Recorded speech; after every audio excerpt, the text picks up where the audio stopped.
So this is from Stan. I want to thank him for this gift. Oh, why is there a calendar of 2013? And also look what I got from Milena from Germany. So now my little wooden man has a friend. Too short, no. Hey, it's Vivian again. So I hear people complain about the Chinese government from time to time. No, it's actually all the time. But I don't want to get political here, like, it's not how I envision my channel to be. But every once in a while something ridiculous pops up and I just can't pretend that nothing had happened. Which is why I'm sharing this piece of news with you that I came across a few days ago. So in the recent CPPCC of Nanking, which stands for Chinese People's Political Consultative Conference of Nanking, which is China's major political advisory body, some committee members expressed worries over a lack of male teachers in Nanking schools. So statistics show that less than 20% of elementary school teachers are male, and in secondary school it's fewer than 40%. And the number is expected to drop as fewer and fewer men join the teaching force. Nothing special here, right? Just facts. But when trying to explain why they want more men to become teachers, these committee members gave some very absurd and even offensive reasons. Number one, they claim that having too many female teachers in schools is bad for a child's character development.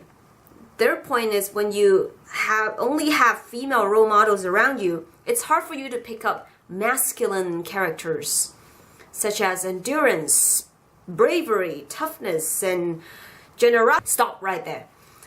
Are you saying that female teachers can't be enduring, brave, tough, or generous? What makes you believe that female teachers don't have these characters to influence their students? Can you even be more sexist than this?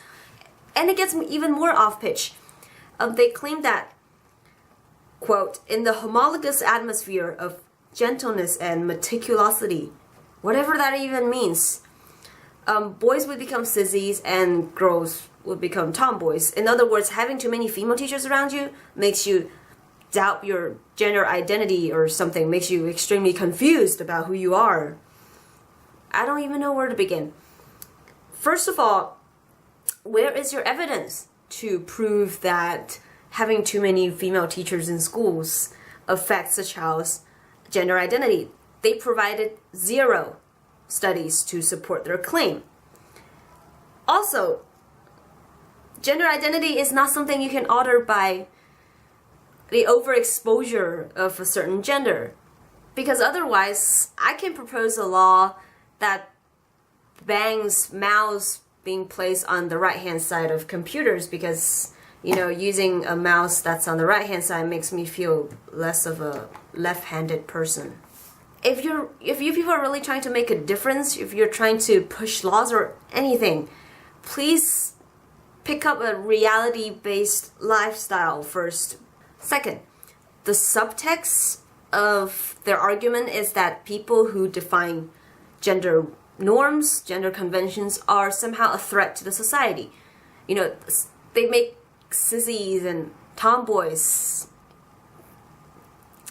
sound like abnormalities that really threatens our daily lives, which I don't even want to talk about this. I have no idea what's going on in their dumb, paranoid minds.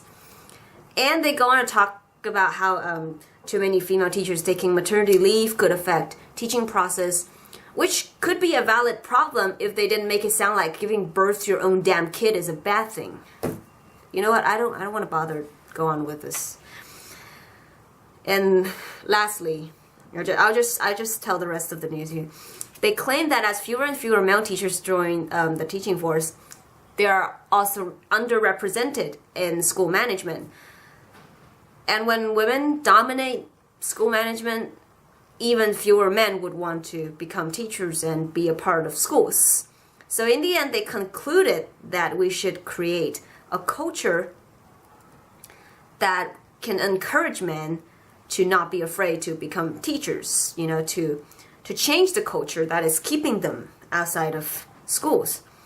Now, while I do agree that men should be able to become teachers without being looked down upon, their argument is so outright sexist and prejudiced. I have lost track of how wrong this actually is. And I'm just trying to conclude a little bit here. So in an attempt to achieve gender equality in Nanking schools, legislation advisors propose that the society should be more accepting of male teachers because, I don't know, nobody wants to see a female-dominated educational system.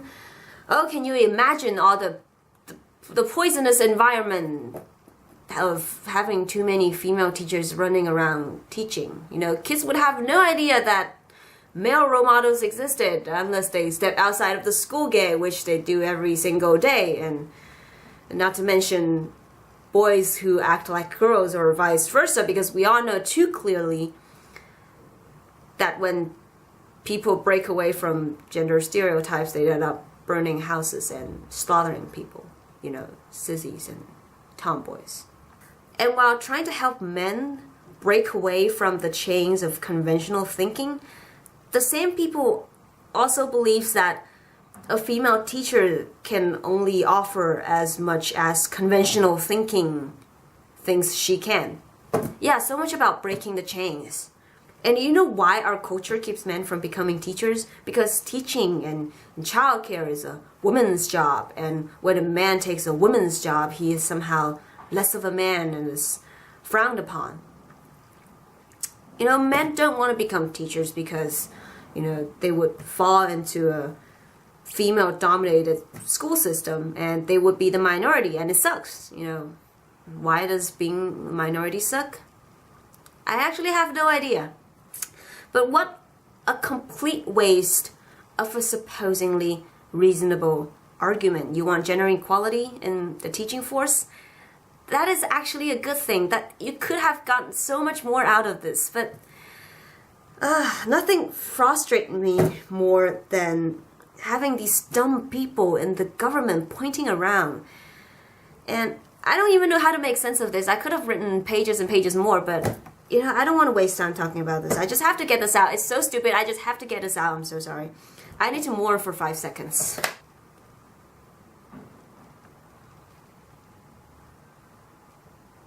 I'll see you next time.